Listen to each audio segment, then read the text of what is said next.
listening to Unjiggered, a bartender podcast where we interview highly successful bartenders about their careers, lives, and the passion of bartending. We had a chance to catch up with Jesse Vida, the head bartender at the acclaimed Atlas bar here in Singapore, and chatted to him about his first barbacking shift, his approach to management, and of course his time with Blacktail and Dead Rabbit. With this podcast, we want to peel back the mask and discover just how the greats really became the greats. So enjoy our chat with Jesse. Hello, my name is Jesse Vida, and I'm the head bartender of Atlas Singapore. Thank you for finding the time to coming over. I just brought you to the warmest room in the planet, but air conditioning should kick in soon. So, how's Singapore treating you so far? Singapore's been good to me. It's been a nice shift in lifestyle coming from New York. I'm living in Brooklyn. I was out there for the last 6.5 years, basically, and it was an amazing place, an amazing time, great for my career, but definitely not always the most pleasant day-to-day lifestyle in New York. It's just tough place to live in a lot of ways. But coming out here, it's great. I have a similar, if not even more challenging, work situation. So that part of me is very satisfied and challenged. It's sunny every day and it's warm, and I got a nice little apartment with like a pool and a gym and everything, the kind of amenities you don't really get where I was just living the last place. And it's exciting time to be in this part of the world, and just exciting as someone from North America to be living in Southeast Asia now. Talk to us a little bit about how you decided that bartending was the right career for you. When did you start bartending? What was your first bar job? My first bar job was in 2007. Yeah, so I guess I've been in the game, put my over 10 years in now, and I kind of stumbled into it. Actually, my cousin was the one who really forced my hand into it. I was in college or university, and I was working in the shopping mall, just some random job just to pay the bills. I was a broke 20-year-old kid, and my cousin started barbacking at a kind of jazz club cocktail bar in San Francisco, where I'm from, and he just kind of kept pushing it on me. He was like, you should try this. I think you'd like it. I think you really like it. You have like a fitting personality for it and all that. And I kind of just was like, push it to the side. At that point, I didn't know anything or have any passion for like cocktails or spirits. All I knew was how to get, wasted with my friends on the weekend or weekday. Not matter. Yeah. And yeah, man, I ended up showing up for a trial shift and I just had no idea what I was doing. I was so lost, and they just kind of threw me in there. They're like, okay, go work, like figure it out, kind of thing. Yeah, exactly. And I haven't looked back since, really. Did you like it? How was your first shift? Because my first shift was a total disaster. Yeah. I must have broke like 7 million glasses or something like that. It was interesting. I mean, it was my first time that I'd ever shown up for a job where I wasn't just being like very specifically instructed. They were just kind of like, all right, show up like black collared shirt, dark pants. I was like, okay, I can do that. Show up at, this time, whatever, 3-4 p.m. And I showed up, and I was a bar back, and the bartender's just like, hey, go polish these glasses. I'm like, okay. I go polish these glasses. And I remember there's this one specific thing I'll never forget is a server, a bartender at the time was like, hey, can you go to the back and restock the burgundy glasses, the wine glasses, right? And it was like a nice restaurant that like had a bar. It was a big space. And I go into the back of house, and I just remember walking up to this like rack that had all these different types of wine glasses, and I was just like, what the hell is a burgundy glass? Like, how am I supposed to know which glass is what? There's like, of course you learn down the road, but it was just so like, I was just so out of my element. I was just like, okay, like these all look like wine glasses to me. I see they're different shapes, but I don't know what that means. Which one was your first proper bartending job where you actually start making drinks? My first, I would say where I like cut my teeth, where I actually like properly learned how to bartend, was a place called Beretta in San Francisco. It was definitely one of like the influential leading cocktail bars in San Francisco back at that time in 2008. I was lucky because I basically got into it right when the cocktail thing was kicking off. So I didn't have to, pay my dues at the, chain restaurant or anything like that. Like I kind of jumped right into cocktail bars. But yeah, I started barbacking there. I was barbacking at both places simultaneously, but at Beretta, that's where I was going to start working brunch shifts, the natural progression, bar back to brunch shifts. Yeah, they started training me how to properly bartend there, and that's when I really learned what different spirits were, what's kind of like the proper way to balance a cocktail. I mean, obviously it takes so many years to like really learn that, but that was the first time that it was really being like put into perspective for me. When it comes to bartending and such, what were some of the initial challenges that you had apart from the Burgundy glass?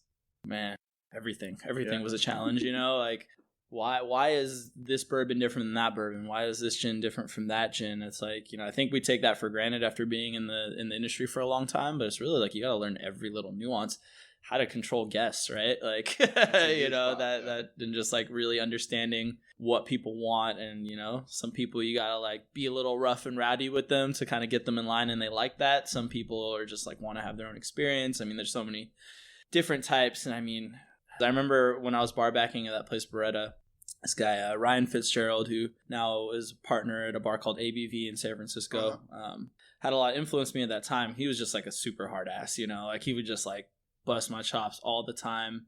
And there's certain lessons that he taught me. I remember there was a time he asked me for some bottle, and this bar was busy every night. Like you'd just be literally sprinting up and down stairs all night. I even remember a kind of side tangent, but it was like a cocktail bar / pizzeria, kind of like a casual Italian place. And for dinner, we could order off the menu, and I would order, it was like Napolitana style pizza, like thin crust. And I would order a pie, and I would run down and I would roll it up and I would take it down in like 4 or 5 bites, like chugging water in between, like it was like the hot dog eating contest or something, and just like slam it down and run back out to service. Cause it was like, that was how it was. Like you didn't sit down and take a 30-40 minute break with like a glass of vino. Like you shoved food in your mouth, you kept going. But my mom would be proud of you. Yeah. That makes me happy to hear that.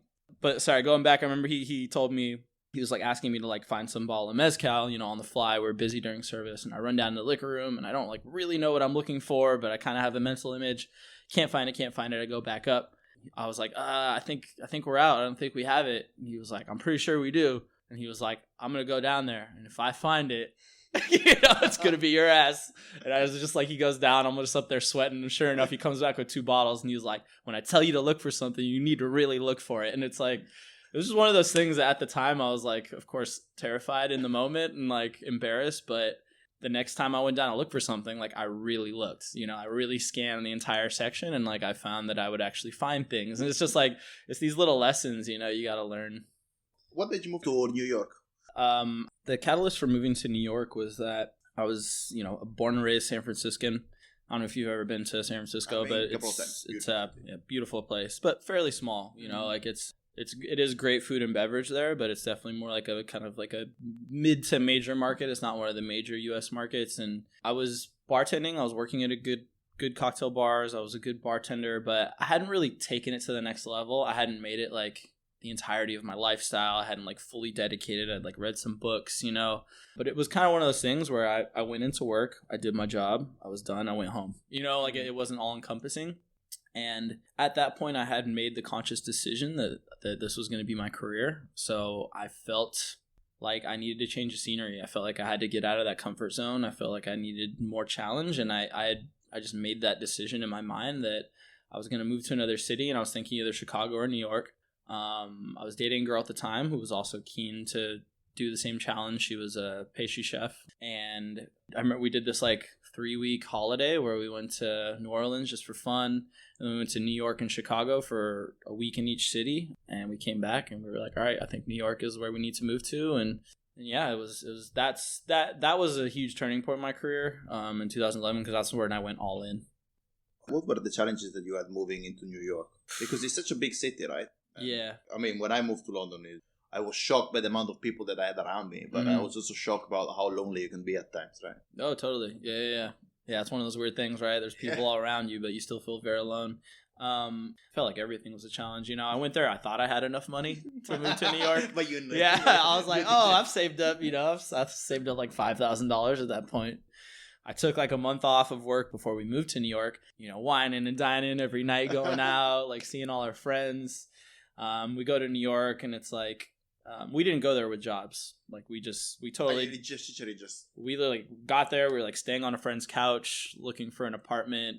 And I remember we signed the lease for our apartment in Crown Heights in Brooklyn, 1-bedroom apartment, pretty deep out there. And I I just remember looking at my bank account after, and I had like $5 in it. And I was like, okay. I guess I got to get a job now. Yeah. You didn't have a job?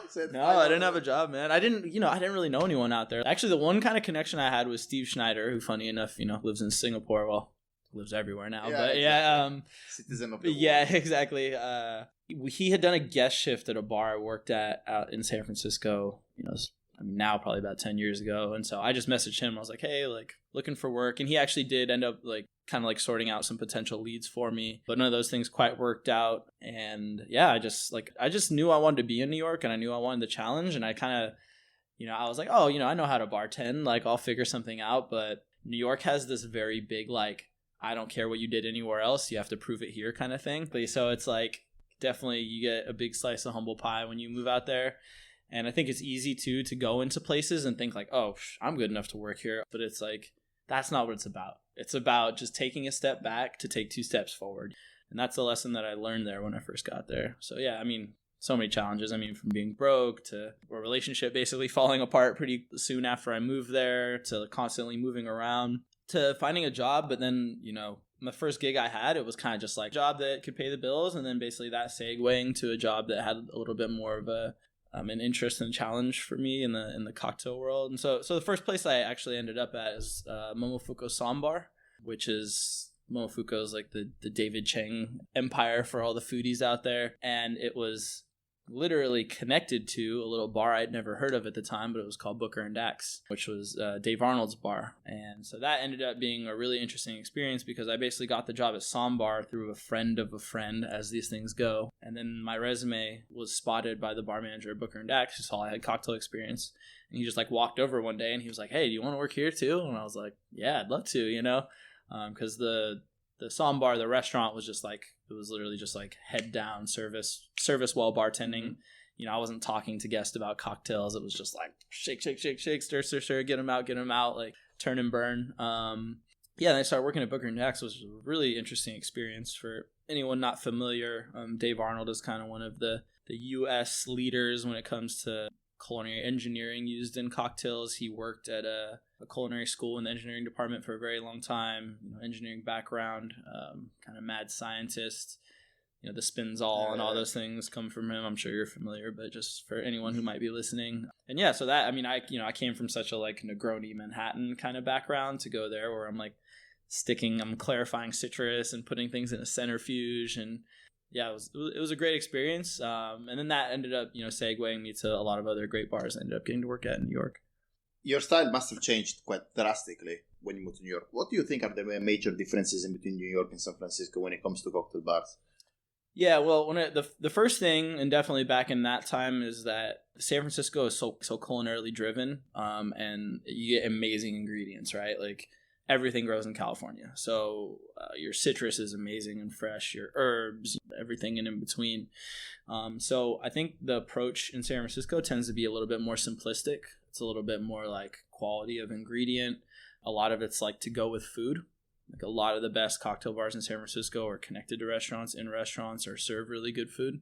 In New York, and of course, as everything's always ever expanding and changing, but definitely when I first got there, it was like the bars are the bars, it was like Milk and Honey and Death & Co. and, Pegu Club, all these places. Like some of them might serve food, but it's really about the cocktails, and it's just like super classically driven, super technically driven. Definitely like longer hours and more intense later nights as far as your shifts are in New York. But yeah, I'd say stylistically, San Francisco is a little bit more simple, a little bit more quality of ingredients. New York's a little bit more classically driven and innovative as well. And the guests, did you notice any difference in between the guests you served? The first major difference I noticed is people stopped tipping me in weed when I moved to New York. Okay. Because that would happen. Either a plus or a minus. Yeah. Depends how you look at exactly, yeah.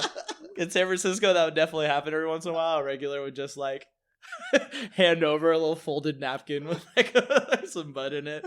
Yeah, but no, not drastically different. I think just in the fact that people in the West Coast and the United States are a little bit more laid back and chill, and people in the East Coast and New York are a little bit more like intense and higher energy. I think that part did translate to be a little bit different, but a person who really appreciates a nice cocktail is kind of universally similar. Is it true that in the States it's common for people to work in multiple bars at the same time. Very common, yes. And I always did that. Basically, until I started managing, I always had at least 2, sometimes 3, sometimes 3 different bars. Well, I think one, you're not on a contract or anything because you're not on salary as a bartender because it's so tip driven. And it's kind of like shifts are available where they're available, right? So oftentimes, especially you want to work at like a really good bar or a place with some prestige, they might have 1 shift open up. They might have 2 shifts open up. Obviously, you're going to take those shifts, but you still need to work, 2 or 3 more shifts to have an income. So yeah, I mean, some people will do they'll do a dive bar a couple nights a week. And, in the States, basically club bartending and dive bar bartending are the most profitable type of bartending. If you're a cocktail bartender, you definitely love what you do. You can make good money, but you're not making money like club or dive bartenders are making. Why do you make more money in dive bar? Just turn and burn, quick money. I mean, it's just like, think about the labor you're putting into a single cocktail compared to how quickly you can just pour a bunch of shots or pour a bunch of beers. And like, if you're getting tipped $1 on every $4 beer and you're just pouring them, passing them out compared to getting $2 on every cocktail that takes you, So 3-4 minutes to make, like it just, and cocktail bars are just a little bit more, in general, they're a little bit more controlled and, smaller, and the ones that are a lot bigger, you just have a massive amount of staff. I mean, that whole like tip structure compared to salary, it really, now seeing both sides of it, there's just like so many differences and nuances it causes. Do you think it gave you an edge? Like I do. Working in dive bars and understanding this tip culture. I do. I think ideally, like any bartender works at a total range of places, I think fine dining is something I would always recommend to someone very young coming up, like do fine dining for a year just because it like you're not going to necessarily keep all of those like super, prim and proper posh styles of service, but it's definitely going to give you an eye for detail. And there are going to be certain aspects of higher level of service you'll learn through it. Dive bartending, like, yeah, you learn how to control a room, because people will walk all over you if you're not tough in those situations. Clubs, whatever, just volume, just understanding how to control volume. And then if you end up in a place where like these cocktail bars, it's like having all of those edges of experience just makes you better and ready to handle any situation. I would say tip culture and one major difference is like you'll see bars in the States will have much less staff than bars in Europe or bars in Singapore even, because of the tip pool. Like you want to always, it encourages the people to hustle and work super hard so that they don't need like a third person on, so they can make $500 that night instead of $350 that night. You know what I mean? So it's a good and a bad thing, right? Because sometimes like you're understaffed to a point where you're not really being able to give the service that you would like to be able to give. But the flip side of that is like everyone just like hustles, works super hard. Where, if you have a place that's like almost overstaffed, then you might have some people who are like, well, my money isn't affected by how hard I'm working, so I'll just kind of like hang out in the corner. Yeah. You know what I mean? Do you miss the flexibility of working in multiple bars at the same time? Or, I mean, was it flexibility or was it like more of a stressing thing? Because like you have to find your shifts, right? I would say maybe as a bartender I would have missed it, but since I've been in management, it's just a totally different thing. So it's like once you go to that management side, it's almost like you get addicted to that headache part of it. Like that, like now it's like you're still, depending on your position, but like at my position at Atlas, I still work a lot of service. Like I'm behind the bar 4 or 5 nights a week, most weeks. But there's some people who move on to positions where they're just much more like creative and a director of maybe one large bar or multiple bars. But I mean, as just a bartender, it was nice working at multiple spaces just because it kind of kept everything fresh, like you're like ready to jump back to this place or that place. When did you move into management for the first time? Well, Blacktail, really. Actually, that's not totally true. I had one brief stint at a bar in Queens where I was kind of like the head bartender, bar manager, if you will. But it was kind of a sinking ship. My friend was a partner there, and I thought it had a ton of potential, which it did. But it was just kind of one of those things where some of the people who had a lot of the say and the money and the power just didn't really want to make it a good bar. They just but yeah, the opening of Blacktail was definitely the first time that I really, really like stepped up into a full leadership role and like, kind of put a program together in collaboration with the ownership. I will say though, just to finish that thought, I had been offered multiple times before that to be a head bartender, but I always turned it down because I felt like I had more to learn, and I just waited for the right thing. I think it's very important because in our industry it's very easy to progress, especially like in well-established markets like Europe, right? Because in hospitality, by default, you've got a very high turnover, so it's very easy for you to progress, right? Yeah, for sure. Being able to progress only when you feel ready, I think it's a skill, because otherwise you end up being very, very useless at your job. Yeah, totally. How did you land the gig in Blacktail? Well, I was working at Dead Rabbit. Slightly backtrack. So from Booker and Dax, I worked at a bar called Dutch Kills, which was awesome. Oh, it's a mega bar. Yeah, I love that place. It was actually the longest bar I've ever worked at. I was there for 3 years. Oh. From Dutch Kills, I started working shifts at Dead Rabbit. Jillian Vos, the head bartender, I guess she's like the bar director now. She had just moved over there from Death & Co. She was the bar manager at Death & Co. We chatted, and she ended up bringing me onto the team at Dead Rabbit 2013. Yeah, so I was bartending in the parlor at Dead Rabbit, the cocktail parlor, and it was like, I mean, Dead Rabbit's obviously still doing big things, but it was like the real like big heyday of like them being, you know, one of the best bars in the world. And, you know, I was there when we were just like winning every award. It was just crazy. Like, you know, go to Tails, we'd come back with like four plates, you know, like so the Artesian and the Rabbit years. They were the kind of like back and forth, and you know, Artesian was definitely the number one for we never overtook them while the guys were still there. But when they left, Dead Rabbit kind of stepped into the number one spot. But yeah, man, I mean, it was just, I was there at a very influential time for the bar, and really was like part of that core team that got to some of those crazy heights. And Jack McGarry, one of the owners, he came to me one day, another funny little moment I'll never forget. And I think they were just like, they maybe had him and Sean Muldoon, the two partners of Dead Rabbit and Blacktail. I'm assuming they had like just recently maybe said an affirmative yes to this, what would eventually become Blacktail. And Jack came up to me. I was just like setting up for my shift at Dead Rabbit, and he's like, "Hey, we're gonna be opening this new bar. Like, what do you think about going to work there?" You know, it's very bartenderly, sitting there polishing my tins at the moment. And I was just like, well, I do it for a leadership position. And it was funny because I really saw the wheels turn in his head, because he kind of like stopped for a second and he just like didn't say anything, and he looked up, and I just saw it all kind of click in his head, and he was like, huh, okay. And he just kind of like scurried off, you know. And then sure enough, like a week later, they sat me down to talk about the position. Speaking of Dead Rabbit, were you working in that infamous guest shift that Simone and Alex had?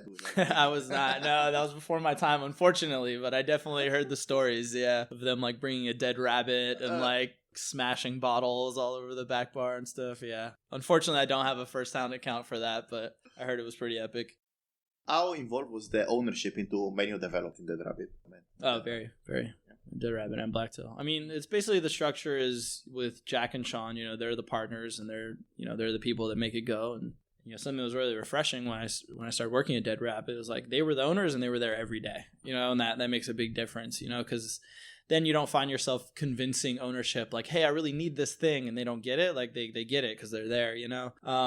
So basically the way it works is Sean is kind of like the creative, not creative as far as cocktails, but like more creative as far as like the concept of the menus, the PR and kind of like social media aspects, and, you know, the general direction of like high impact things they plan on doing as far as media is concerned, where Jack is more kind of like the hands-on bartender who deals with the actual cocktail creation. So, you know, like at this stage, Jillian would run the cocktail creation, and then her final, you know, tastings will be with Jack, and they'll kind of adjust things. And how was Blacktail? How was the opening? That was the first gray hairs that I got were definitely during the opening of Blacktail. I mean, it was crazy, man. Like, how do you open the sister bar to the number one bar in the world, right? Like, I mean, it was definitely a challenge that I was excited for and certainly willing to take on. But, I mean, the pressure was very, very there. And, I mean, it's obviously like anything. There's a good and bad side to it. It's good because, you know, people are going to show up. You know, people want to see it. I mean, I would say it's overwhelmingly more positive. I'd rather have people coming in the door to like see if they like it or not than like trying to get them in to see if they like it or not. You know what I mean? I very much so put the team together. I had a very specific idea of the type of people I wanted to be part of the team. I didn't want the like super experienced, super well-established bartender who's like always going to make the Manhattan the way they want to make it. I love those people. Many of those people are my friends, but I knew I wanted to like build a core of a team that would hopefully stay there for a long time. So I really shot for like that kind of medium experience, you know, kind of good attitude. I wanted to have like a pretty even count of male to female bartenders. We started working on the menu, and that was a very intensive process. I think I worked on cocktails for the first Blacktail menu every single day for almost 3 months. Didn't take any days off. I was in there for at least an hour, if not more, just like working on drinks.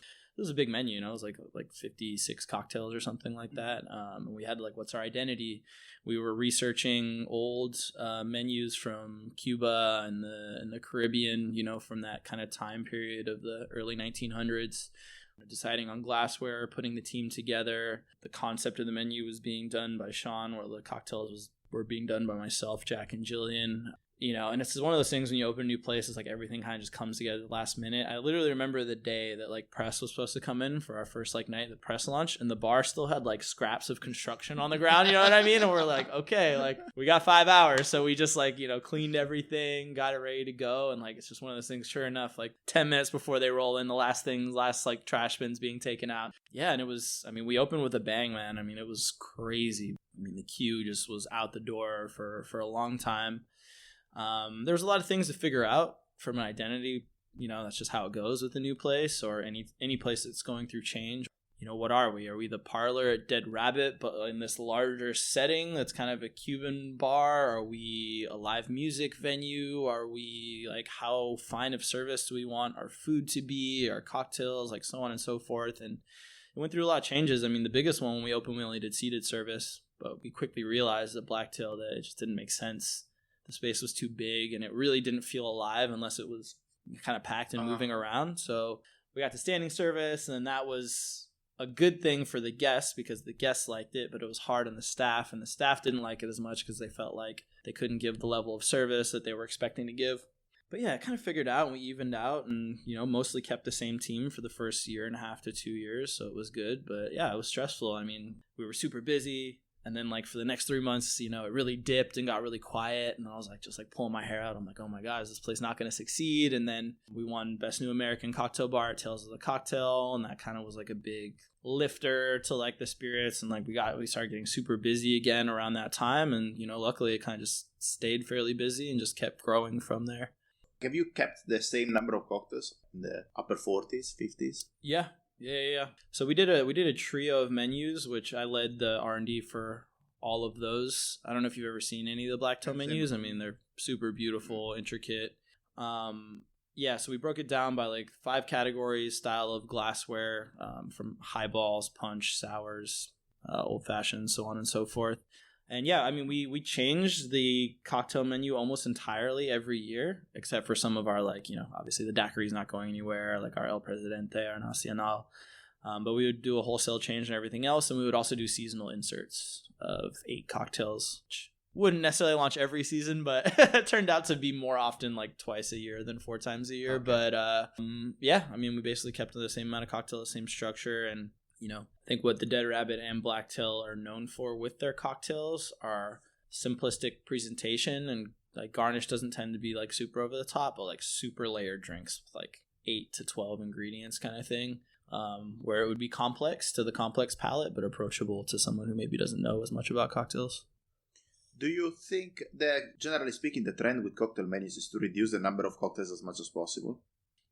I mean, I think there's a balance to it. You know, in my mind, I think like the money spot's right around 20 or so. Uh-huh. When I first, a little funny story for you. When I first started training at Dead Rabbit, it was such an intimidating place to train at because, you know, obviously it had such a reputation at that time. And we had 78 cocktails on the menu. Yeah, the menu is huge. 78 cocktails. Like, what the hell? And I was training and I was probably like, I wasn't even 2 weeks in. You know, as these things go, like something happened and like someone couldn't make it to their shift. So they're like, all right, like you got to bartend. It's Saturday night. I think I had memorized at that point about 12 of the 78 cocktails. And of course, like Sean, one of the owners, like ends up just like sitting in front of me with some VIP guest. And I'm just like sweat is just dripping down my face, like all into my suspenders and my red collared shirt. And yeah, I'm just like, I'm getting these dockets or tickets with, you know, 8 cocktails on them. And I'm like, I've never seen I don't know what any of these are. Like, maybe I tasted one was, but oh man, it was brutal. I was definitely putting out drinks like it was like 25 minutes to get like No way. Oh, for sure, man. Like, yeah, the server would put in the ticket. I was just like, bring them another welcome punch. Please, help they me. they ain't getting these for a while. I'm like, okay, first drink, type it in. All right, 2 dashes absinthe. Fuck shit. Oh, dude. So if you opened your own bar, then 20 drinks. That's what you think it's a sweet spot. Yeah, roughly, give or take. I mean, I think with 20 drinks, you can hit on just about everything. Like, maybe you won't have multiple cocktails for someone who likes a Negroni, but you'll have at least one cocktail for someone who likes a Negroni. And then, like, that's where classics come into play. And I mean, I think for any bartender who's been bartending for a while, the old, like, get off my lawn kind of old man thing that bartenders used to do to me when I was young. But it's like, you do got to know your classics, And, like, if someone comes in and say you should, if there's something not on the menu that you think someone, like a style that someone might want, like, you need to have a couple of classics in your mind because it's going to come up, Yeah, I think it's a huge difference. Because nowadays, a lot of people are trying to compare bars to restaurants. But when you design a food menu, you are limited to what you actually have. Yeah, While totally. With bars, you can make a huge number of cocktails with just a limited amount of ingredients, right? Yeah, very true. So how was it for you to step into management for Blacktail? Because you said it was your first management gig, right? It was a huge gig. So, yeah, totally. It was. But, that's where it paid off to take my time, right? Because by the time I was stepping into management at Blacktail, I was like, okay, of course, like, there's always more things to learn no matter what you do. And the day you stop learning is the day you die, But I had reached a point in bartending where I was like, I got this. Like, I am a really good bartender at a really good cocktail bar. I could step into about any bar and, like, confidently and competently work. Like, I felt like at that point, I was like, this part is as mastered as I felt like it needed to be to take the next step. I feel like if I hadn't gotten to that point, if I had accepted the role at Blacktail in some hypothetical world 2 years sooner, I would have crashed and burned. I would not have been able to handle it. I wouldn't have had the confidence to, like, lead a training for a team and to, like, put together a menu and feel like, all right, these drinks are good, Yeah, I mean, it was a major challenge, though. And I think what's always going to be the most challenging part of managing is managing the people, right? Yeah. Because, I mean, it's not, I think people see, like, the posters for the guest shifts or the awards and this or that, and it's like anything, like, that's just like 5% of it. I mean, really, like, the grind is what you're really working with every day as a manager. And through my experience managing there, like, I definitely made some mistakes. I mean, nothing I'd say I wish I could take back, because they made me ready to take the position at Atlas, in the sense where, like, I should have taken some advice. Hiring friends is always a little tricky. I hired a couple people who, they were great for Blacktail, but I probably was a little bit too close and friendly with them to be their boss, you know what I mean?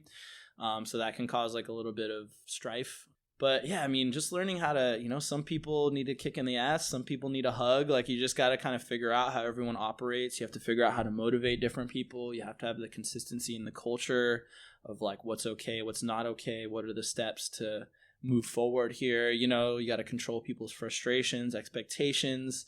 You kind of, like, you become a parent, and it's like you want to give all your kids the world, right? Like, you wish that every bartender on your team could, like, get to go on every amazing trip and, like, win every competition and just be awesome. But you have to regulate expectations. And it's just, yeah, I mean, it was a learning lesson in so many ways in that sense. But I would say that was and still continues to be the most challenging part of management. When Blacktail opened, Dead Rabbit was sort of leading the global scene when it comes to bartending, right? Mm-hmm. Do you think that them opening two venues diluted their media presence? Or? Yeah, I mean, this is a very real challenge we dealt with, when we opened Blacktail. So Blacktail opened in August 2016, I believe. And literally, like, when we opened, I think World's 50 Best takes place in October, and that was the year that Dead Rabbit won #1 in the world, right? So it was, like, kind of perfect. Like, Blacktail rolls out, Dead Rabbit wins #1. We had won the World's Best Cocktail Bar a year before, at Tails. Yeah. Dead Rabbit was riding super high, but yeah, I mean, so perfect example is at Tails of the Cocktail, the 2 awards that Blacktail were top 4 for were World's Best Menu and Best New American Cocktail Bar. And of course, like, from my standpoint, amazing. Like, you know, we're in our first year. We're top 4 nominees for like 2 pretty amazing categories. You know, I was very happy to walk away with an award, but guess who was also in the top 4 for World's Best Menu? Dead Rabbit, you know? So it's like, then you start, of course, as you start overanalyzing, like, I wonder what the voters are thinking and this and that. But it's like, you know, you're not going to vote for both of those menus. Mm-hmm. It's the same people, you know what I mean? And I'm sure that this challenge happened for American Bar and Beaufort Bar, you know, when there was a time when they were both kind of competing with each other a little bit in certain aspects. I mean, that definitely was a challenge, definitely something we're aware of. And I think it became pretty apparent that it was going to be really tough for, you know, Dead Rabbit to repeat number 1 in 50 Best or anything like that. And what ends up happening too is you have all these people that love Dead Rabbit, right? And then Blacktail opens and they check out Blacktail, and then some of them are like, I still love Dead Rabbit more, but then some of them are like, I actually love Blacktail more. And like, we did have that, you know, we had regulars that became more Blacktail regulars than Dead Rabbit regulars. And so, I mean, it just depends on how you look at it. Like, it's a pretty amazing thing to have 2 bars into the same ownership in the top 50 in the world. Like, you know, almost unprecedented. I think it hasn't happened that many times, you know, maybe like Nightjar and Oriole. But yeah, I mean, they giveth and they taketh away from each other, I suppose. But yeah, it's tough to not have it a little bit diluted and not to have people have like a split opinion or like kind of pick one over the other instead of, you know, having them, they kind of like, they become a little bit separate, I guess, in people's minds, but they're still connected on the back end. But to be honest, I think the year where Dead Rabbit took the first dip in 50 Best, it was still the number 1 non-hotel bar in the list. Yeah, for sure. So at what stage did you decide that you wanted to move from New York? Well, this is all pretty recent. Yeah. So, you know, I would say probably about a year ago. That was like when the seed really started to like, when I knew, I was like, okay, I'm going to have to make a move because I'm not going to be happy here in a year. You know what I mean? So, but was it like work that didn't make you happy, or was it the city? I would say it was more the latter. Like, I was more just ready to not live in New York anymore. I love New York, but it's just, you know, it's a very tough place to live. The energy is very draining. It's super intense all the time. And as someone who comes from California, where like lifestyle is a little bit easier, I know that exists in other places. You know what I mean? So I was, you know, I'm 32 years old now, and it was just, I felt like it was time. It was time for a change of scenery. I planned to be in New York for a year. I ended up there for almost 7 years, you know, and the things that happened in my career there were way beyond anything I ever imagined. You know, I thought I was just going to go out there and like have an opportunity to work with some good bartenders, but, you know, I got lucky and ended up in some great positions. But yeah, it was more that I was ready to move on from New York. As far as professionally is concerned, I was starting to realize that my time with Jack, Sean, Jillian, that group was coming to an end, just because I had assumed, I mean, I worked with them for 5 years, you know, and we're still family. Like, the general manager of Blacktail were like, you know, my work wife, Laura, she was a server in the parlor when I was a bartender. We worked together for many years. The director of education was the guy who I bartended next to, Jillian, who I worked with, this girl, Jess, who's been the GM of Dead Rabbit. She was my roommate and also someone I worked with. So it was like, we were just such a family. We'd all worked together for 5 years. You know, with Jack and Sean, it's like we've hugged, we've cried, we've yelled, we've had all these, you know, crazy times in our relationship. And I always assumed that I was just going to continue to work for them indefinitely. You know, like, my trajectory had been really good in the company. You know, I'd continue to move up and have more opportunities. But for the first time, I kind of realized, I was like, you know, I think I've hit my ceiling here. I think I've kind of gone as far as I'll probably go here. And it was totally like nothing negative, nothing like because I didn't like someone or because something wasn't right. It was just, that was where I was at, and that's where I felt. I felt that, you know, my next move just needed to be something different or somewhere different. So those things together, more so on the lifestyle and just like kind of leaving New York for, you know, sunnier pastures, if you will. But I hadn't made any plans yet. I just kind of, I just knew it was like starting to set in my heart. And so I knew that the change was coming. How did you go about it? Like, you haven't made your mind, so would you start just looking around or keeping your ears open? Yeah, I mean, I don't know. I hadn't started looking. I hadn't started asking. I just... Actually, how it all really initially kicked off is, you may remember this, but there was a time when all the Proof & Co. people were just doing this massive social media blast about the Raffles Hotel. And that was the first time. So I had just so happened to go to Singapore on a work trip with Jack, Sean, and Jillian in January 2018. And at that point, I was like, had no plans of like moving here or anything, but naturally conversation with other expats who had moved here was just like, oh, what's life like here? How do you like living here? Blah, blah, blah. And like, just kind of like hearing what people had to say about it. And yeah, so I was actually in Madrid. I was doing this like Blacktail residency at a hotel in Madrid with Seagrams, and they were just blasting it. And I knew some of the guys from Proof, and so I just like shot a message on Facebook. I was like, hey, what's going on with this? I mean, obviously, Raffles and the Long Bar are such a legendary place, and they were like, are you asking for you or asking for a friend? I was like, well, I guess I'm asking for me, but I'm just like asking very generally, you know what I mean? Yeah. And that kind of led to one conversation, led to another, that led to conversations, that led to interviews, and I kind of ended up interviewing for this position for a couple months. At first just to kind of have the conversation, and then it got a little more serious, and it got towards kind of where I was like really having to think about what it would be like to move to Singapore. And then I didn't get the job, and it was fine. I mean, I think at the time, my now ex-girlfriend was probably like one of the only people who even knew about it. I was just going on life as normal and running the bar. And when it fell through, I was kind of like, all right, well, wasn't meant to be. Singapore's not happening. Totally fine. Still kind of on my same trajectory of we'll see, like I'll finish 2018 and then like I'll really start, looking to make a move. But, one closed door leads to another open one. And I basically got a phone call probably about a month after that whole thing had fizzled out and was like, hey, are you still interested in Singapore? And it was kind of like, well, depends, and then they were like, well, position of head bartender is opening at Atlas, and if you're interested, like we'd like to put you forward as a candidate. At that time, like I was like, all right, well, Atlas is obviously doing really well and is an amazing bar. I did visit when I was here, just like in and out, one round of drinks, and we went on to the next, doing what you do when you visit cities. Yeah, exactly. And I started the interview process not really knowing if it was what I wanted, but I just kind of figured through the conversations it would become more clear, and it did. I interviewed with the GM multiple times, the food and beverage director, ownership. Story short, we came to terms, and here I am. What attracted you to Atlas apart from the fact it's very well known? Yeah, I mean, I think what most people know about Atlas is it's a beautiful space, right? Even after working there for the past 5 months, I still walk in there with like my head tilted back when I walk in. I'm like, wow, this is crazy. Yeah, so I knew what I guess most people might know about it that know things about bars. I knew it was like this beautiful Art Deco bar. I knew it was like gin focused, like champagne was kind of a thing too.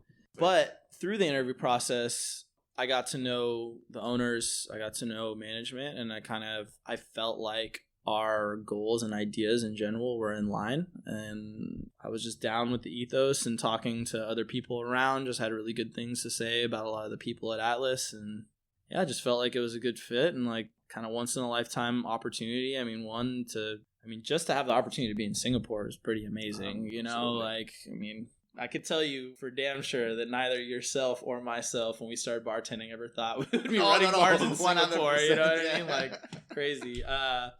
And I mean, also just the way that the world is trending towards Asia and food and beverage. And, when I did come here, when I came to Singapore and I left, I mean, there were some things that I really loved about the bars out here. There were some things that I thought like, weren't my favorite. Like maybe, like standard of certain things just weren't what I was used to when it just comes to like classic technique and like things like that. But I left inspired. And I hadn't felt like that in a while, in the sense of going to some of the bars in the States. Like it started to feel a bit formulaic. Like even though there are all kinds of concepts coming out, but I came out here and I was like, whoa, like every bar is so different. Like it's so ambitious. It's so like out there. There's like so many bars in Singapore alone that are just nothing like any cocktail bar in New York, And yeah, man, I was just massively intrigued. And I guess from coming to Singapore to this time in Asia to Atlas itself, it just felt like an opportunity that I couldn't miss. I couldn't pass up, What do you think are the major differences clientele-wise in between Singapore and New York? There are differences. Definitely the drinking culture here is different. People are way more behaved. like just reasonable. People will come in, they'll have a couple drinks, they'll pay their tab, they'll go for the most part. every once in a while. I've had to cut off a couple people, but even still, it wasn't crazy. It was still just like, hey, buddy, like, come on, you've had enough. And it was kind of like, oh, okay, you're right. You know, like it wasn't like this fight. Yeah, I'm sure New York is similar to London, because in London, like, you have to kick someone out. Yeah, exactly. Yeah, you got like half Nelson, like throw him out of the bar if you don't have a bouncer. Yeah. Something that I really appreciate here is drinkers are pretty adventurous. They're pretty open to like try different things, pick a cocktail on the menu. In New York, in all the United States, no matter where you bartend, you're gonna make tons of vodka sodas, tons of dirty martinis. There's always gonna be some business guy in a suit that's gonna sit down and just say Scotch and soda, and not even look at the menu. Which all those things totally fine. I have no issue making someone a dirty martini. I have no issue pouring vodka sodas. I mean, hell, sometimes vodka sodas can be lifesavers on a busy night. That said, though, it's just interesting. It's like at Atlas, I don't make that many vodka cocktails. Like I do make some espresso martinis, but I could probably count on my hands how many vodka sodas I've made. But yeah, it's just different here, and I think it's cool because the culture is so new. Whereas in Europe, it's probably even more challenging, right? Because you have people who've been drinking the same way for thousands and thousands of years. Glass over the wine. Yeah, exactly. But you have some of that in the States. You do have some of that kind of like I drink what my dad drank. But here it's just like people are really open and just like, You had the chance to travel around Southeast Asia a little bit? A little bit. Well, the only other city I've been to so far in Southeast Asia is Bangkok. Loved it. Pretty wild. Yeah. I loved it. I thought Bangkok was awesome. The service there is so like humble too. Like I love how when you greet, like the way you greet people in Thailand is with two hands and you bow your head. It's just like okay, so it just makes sense that like hospitality works here. Flavors are amazing there. I was really impressed, actually. I'm going to give a little shout out because I went to a bar called Liberation that had just fairly recently opened. Probably some of the best drinks I've had in years, just like balance. And I mean, it definitely plays towards my style. Like I like really like kind of clean, crisp cocktails, like simple flavors that just like match together. And they definitely had that. And I was like, okay, wow, Bangkok, watch out. They're coming up next, Went to Shanghai. That's obviously not in Southeast Asia, but in China, and also awesome. I mean, just like a big major city. Definitely not. I mean, they say here that Singapore is like intro to Asia, right? Because English is the first language. It's like it's pretty easy. Yeah, exactly. But you go to like Shanghai and you're like, all right, I'm in Asia now. And I'm sure their cities are even way more like that. But the food, man. Food out here, I can't get enough of it. It's so good. But yeah, I mean, I would say honestly, I mean, it's all exciting, but exploring the food for me has been like really fun. So where do you see Atlas going? Like, I'm sure you're going to develop a menu at this stage, or like, what's your vision for Atlas? Well, we are in the development process now. I actually just did my final tasting yesterday. So as far as the cocktails are concerned, they're basically finalized for the new menu. We are changing the actual concept of the menu a bit. We're not going like crazy away from what it is, but spicing it up and giving it a little bit more vibrancy and story, if you will. So yeah, I'm super excited about that. We'll be launching that in the summer. That's definitely been a huge focus, as well as just training the staff to get us all kind of working on a similar standard was very important to me. So made some big steps with that.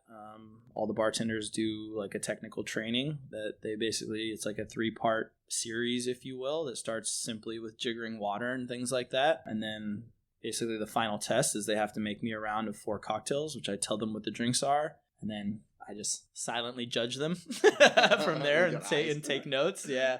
And, senior bartenders have to pass it over 90%. Bartenders have to pass it over 85%. So just kind of setting the standard and saying that, like, there should be a pride about working here. There should be a standard about working here. It should be like when you leave Atlas and work somewhere else, people should be like, oh, this is an Atlas trained bartender. That should mean something, So yeah, the culture, the new menu, we're also expanding a little bit. I don't know how much I'm supposed to say about that, so I'll just leave it right there. But it's still gonna be under the umbrella of Atlas and still like in the same area. But we have some pretty exciting stuff coming up. But man, really when it comes down to it, it's all about being the best version of ourselves, right? Mm-hmm. And that goes for Atlas as well. For every bartender, and myself included, to our food runners, our servers, all of management. If we are the best versions of ourselves and Atlas is the best version of itself, then the sky's the limit. I mean, I think Atlas definitely has the potential to be one. I mean, I guess it is considered one of the best bars in the world, and I think it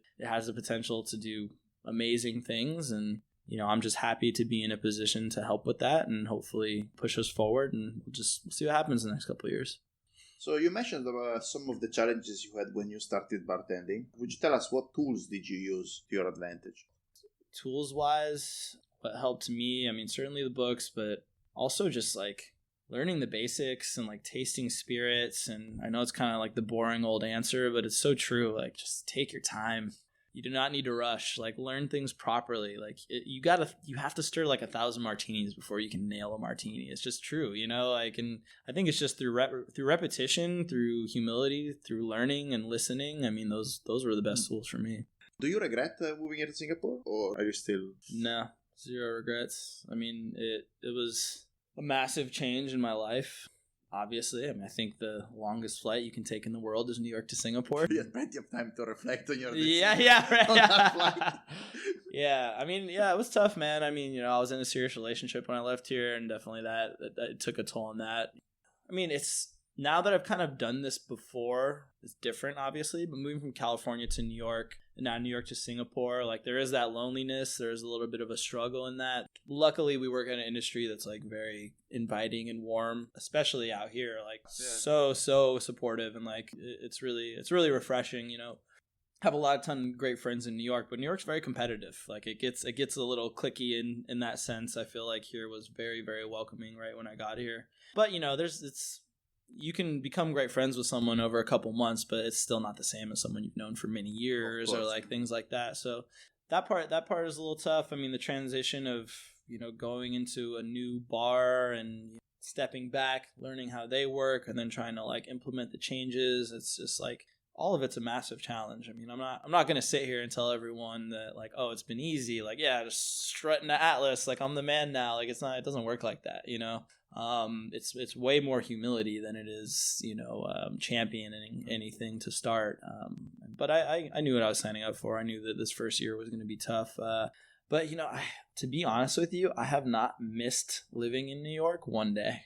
No, I miss New York. I miss aspects of New York. I miss the pizza there. I miss, some of my regular haunts. I definitely miss some friends and people I worked with, but I was ready for something different, man. If it wasn't Singapore, it would have been somewhere else. So I don't regret leaving. Have you ever considered going back to San Francisco? Yeah, for sure, man. I mean, for sure. I mean, I think had Singapore not, for lack of a better term, kind of fallen on my lap, I probably would have been looking to go back to California. I don't know if it would have been San Francisco or LA, but I mean, I think it's no secret that, there's a huge microscope on Singapore right now, and Asia in general, Southeast Asia. So this is a great place to be right now. Have you ever thought about opening your own bar? I have, and I think like many bartenders, and especially for those of us who maybe started a bit back when there wasn't so many different avenues to do in this industry, it was like, oh, I'm going to be a cocktail bartender, and then I'm going to open a cocktail bar. Like, that was just the natural trajectory. That said, the closer I get to understanding what it's like to own a bar, the less I actually want to do it. So I wouldn't say it's off the menu for me, but I don't think it's in the near future. I think I'm very methodical about my professional process, and like, I want to know everything before I take the next step. So I really want to have, I have so much more to improve upon from an administrative and operational side, and to learn. Like, if I tried to open a bar tomorrow, I would just be learning so many hard lessons, you know what I mean? Instead of like being kind of ready for it. So we'll see. Maybe down the road, but not right now. Cool. Last question I ask everyone. Which one would be your very last drink? So you're about to be executed. Is everyone about to be executed, or everyone else is like on an island about to be executed? Well, I got to go with the first thing that comes to my mind. It's a Negroni. Oh, there you go. Yeah. Are you just saying this because I'm here, or? No, yeah. Even though you put me in an electric chair.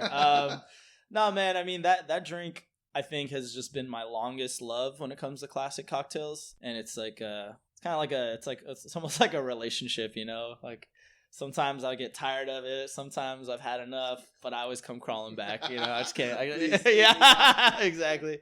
I feel like the Negroni is like the perfect cocktail. You can have it before dinner, you can have it after dinner, you can have it in cold weather, you can have it in hot weather. Obviously I love daiquiris, I love martinis, but I gotta go Negroni. Cool. Thank you very much for finding the time, Meg. Yeah, cheers, Michele. Yeah, appreciate it, man. Cheers. We hope you enjoyed our interview with Jesse. You can find more content from us on YouTube and Instagram, where we post our hashtag #HowToClassicCocktail videos. We are Unjiggered_media on Instagram, and you can follow our personal accounts at mmariotti89 for Michele, Alex J. Murphy for myself, and Adrian Bessa for Adrian. Thank you for listening.